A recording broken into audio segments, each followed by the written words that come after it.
大東家你要點啫？好辛苦啊！點解有電梯你唔搭啊？你點解會停咗嘅？咁你行唔到咩？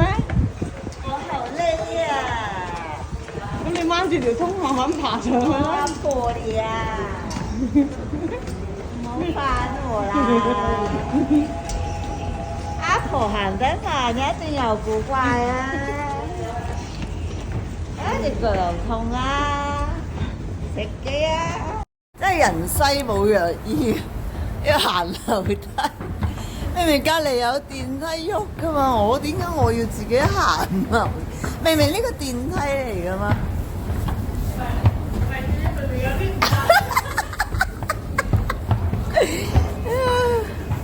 仲要對面有電梯搭啊！真係太過分。唉，又西多喎。二當家講啲嘢啦。係嗱，我真係陪你係咪啊？係咪？你掠我啊？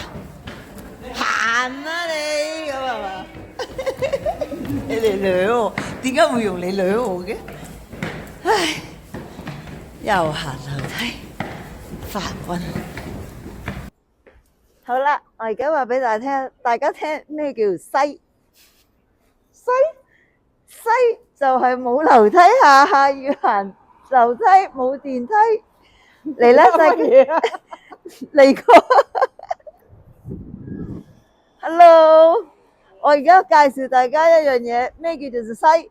就係叫做冇電梯而要行樓梯嘅西。哦，行到邊都冇電梯啊，焗住要行樓梯。大東家，你今日西咗幾多次啊？哇，來來回回，我諗都西咗好多個啦，都唔記得啦，西到。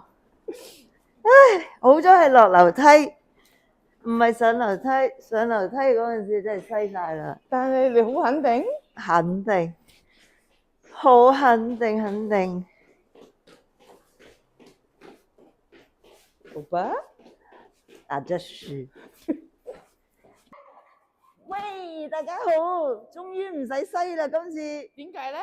因為個電梯啲鑊冇壞到啊！我哋大家行啦。咩啊？首爾東大門嘅電梯終於識得喐啦！我終於可以品嘗電梯嘅用處啦！你就好啦。你睇下隔離嗰堂樓梯要行死老娘啊！我哋又捐翻上地面，西的故事。邊個嘅西故事？走啦！我唔需要用呢個電梯嘅時候，佢竟然今日開翻。你話佢係咪西？佢西定你西？佢西之餘我又西，我真係西死。唉，咁你走啦，走啦，拜拜。拜。